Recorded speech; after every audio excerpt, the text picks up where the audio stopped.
Encontré una fosa sin nombre en el bosque de Ushuaia, Argentina. Mide 12 metros de largo. No está en ningún mapa de cementerios. Dentro hay huesos.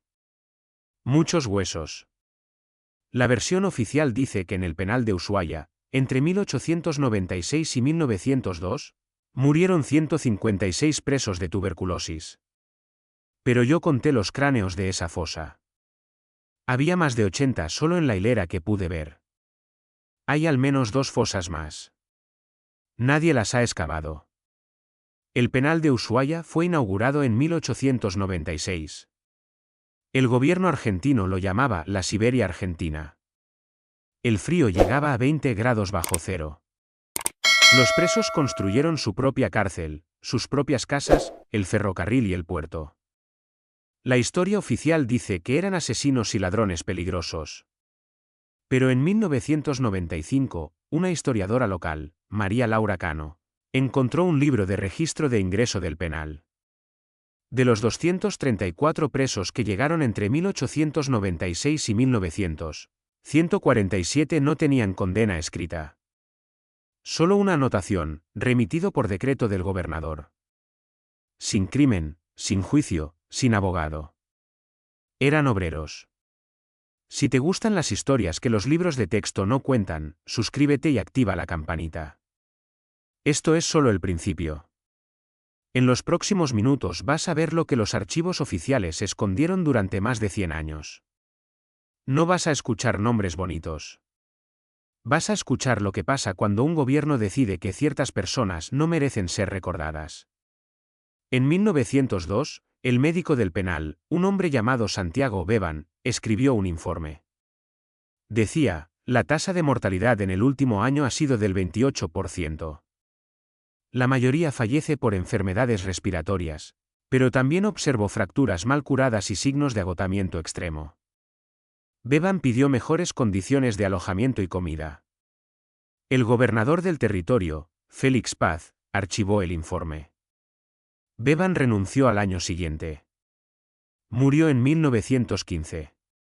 Su hijo donó los papeles a la biblioteca de Ushuaia. Allí los encontré en 2018, cubiertos de polvo y guardados en una caja de zapatos. Bevan no era ningún activista. Era un médico contratado por el Estado. Pero sus números son fríos y precisos. Los presos trabajaban 12 horas diarias, incluso en invierno, sin ropa adecuada.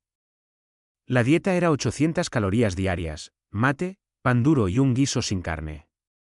Un ser humano necesita al menos 2000 calorías para sobrevivir. Menos de la mitad era condena a muerte lenta. Pero la prueba más dura no está en los papeles. Está en los huesos. En 2005, una constructora excavó los cimientos de un edificio nuevo en las afueras de Ushuaia, cerca del antiguo ferrocarril. Encontraron una fosa común. La arqueóloga forense Silvia Cornero analizó 47 esqueletos.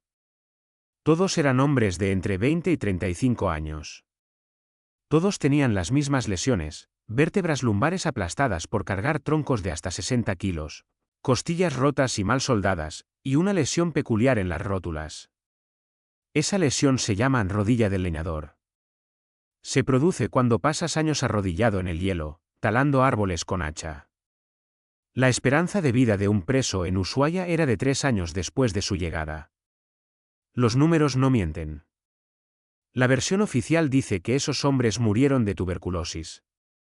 La tuberculosis no aplasta vértebras. La tuberculosis no desgasta las rótulas hasta pulirlas como un espejo.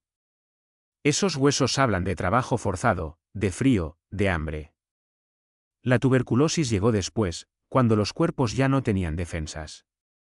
¿Qué tipo de personas eran esos presos? El libro de registro menciona oficios: carpintero, peón rural, jornalero. También anota motivos de ingreso: vago, desobediente, sospechoso de anarquismo. El anarquismo era entonces un delito. No matar, no robar. Solo pensar distinto. El gobierno de Buenos Aires veía en los trabajadores del sur una amenaza. Tierra del Fuego no tenía sindicatos. El penal se encargó de que no los hubiera.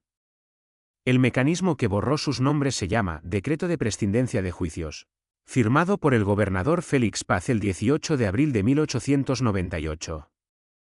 Ese decreto autorizaba al director del penal a recibir personas remitidas por la autoridad política sin necesidad de sentencia previa. En otras palabras, cualquier ciudadano podía ser enviado a Ushuaia sin juicio.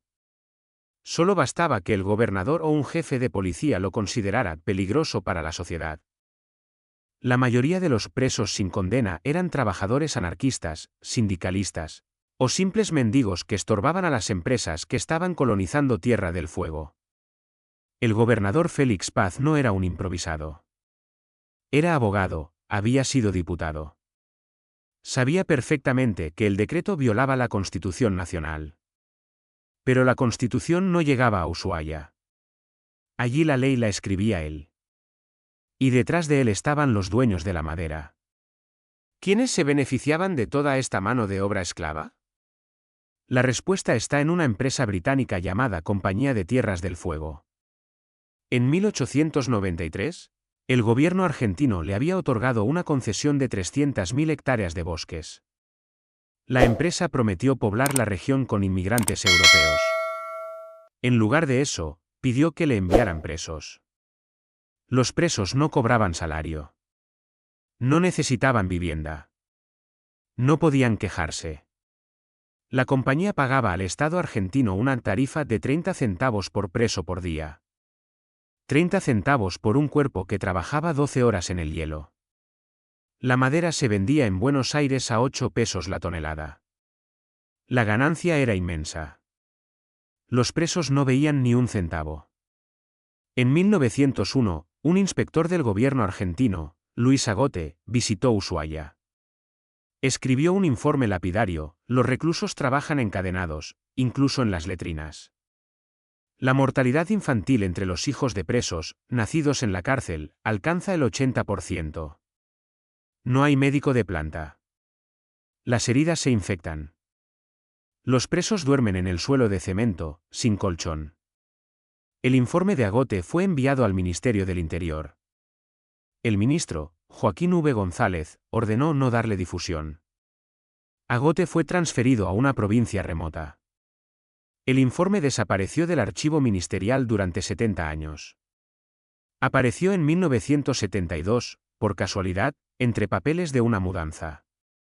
En 2019, un equipo de la Universidad Nacional de Tierra del Fuego volvió a excavar la fosa encontrada en 2005. Encontraron restos de al menos 20 personas más. Algunos tenían los tobillos mutilados. No por enfermedad. Los tobillos estaban amputados limpiamente. Esa mutilación se llamaba el castigo del hielo. Si un preso intentaba escapar, le cortaban los tendones del tobillo izquierdo. Así nunca podría correr de nuevo. Pero también le impedían trabajar con normalidad. Esos presos morían de hambre en semanas. Sus cuerpos iban a la misma fosa. Los huesos mostraron también las manos. Las falanges tenían marcas de sierra. No, no era una amputación quirúrgica. Era de tanto manejar la hacha sin guantes, con el metal helado pegado a la piel. Al arrancar la mano, la piel se desgarró. Los dedos perdieron las yemas. La última falange se desgastó hasta el hueso. No hay palabra para describir ese dolor. Los registros del penal tampoco lo describen. Solo anotaban herida leve o incapacidad temporal. Nunca una disculpa. Pero no todas las víctimas eran presos. En la misma fosa, los arqueólogos encontraron 3 esqueletos de niños, de entre 5 y 8 años. Los niños nacieron en la cárcel. Sus madres eran mujeres que acompañaban a sus maridos presos. No tenían delito. El penal no tenía escuela. No tenía juguetes.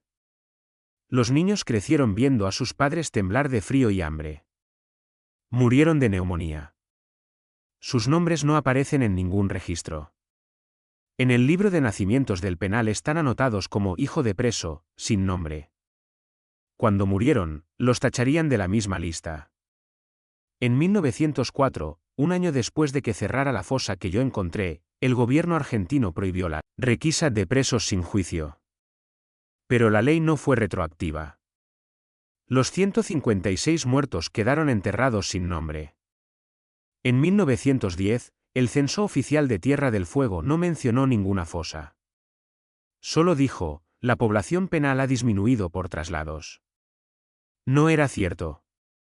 Los muertos no fueron trasladados a ningún lado.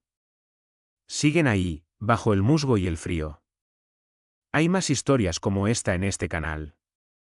Suscríbete para no perderte la próxima investigación. Ahora, la pregunta que no puedo dejar de hacerme es, ¿cuántas fosas como esa quedan sin excavar en Ushuaia? ¿Cuántos presos sin nombre, sin juicio, sin familia, siguen bajo los estacionamientos y las plazas que los turistas recorren sonriendo? El Museo del Penal tiene una placa que dice homenaje a los presos que construyeron la ciudad. No dice que 156 de ellos murieron de hambre. No dice que sus hijos están enterrados en la misma fosa. No dice sus nombres, porque nunca los tuvieron. Hoy, parte del antiguo penal es un atractivo turístico. Las entradas cuestan $15. Los visitantes se esposan para la foto. Nadie camina hacia el bosque a ver la fosa. Yo fui. El musgo crece sobre los montículos. No hay flores. No hay velas. Solo el viento del sur, que nunca deja de soplar. La pregunta que no puedo dejar de hacerme es, ¿cuánto dolor cabe en 12 metros de tierra? Y la respuesta está en los huesos. Todavía no terminamos de contarlos.